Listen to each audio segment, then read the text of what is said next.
Welcome to Sweet Life Beat Life. We hope this video helps. You begin now.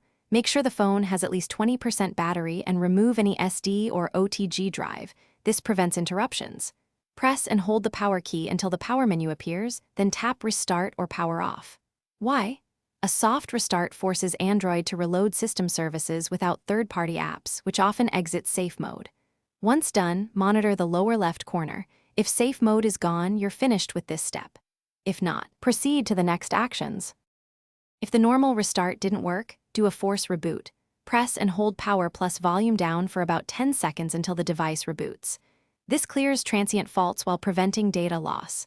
Make sure no buttons are stuck. Debris on the volume rocker can signal safe mode during boot, so clean the creases with compressed air or a soft brush.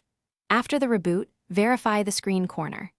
If safe mode persists, move to the factory settings step, but back up first. Before doing anything destructive, back up your data to Samsung Cloud or to a computer, photos, contacts, and settings.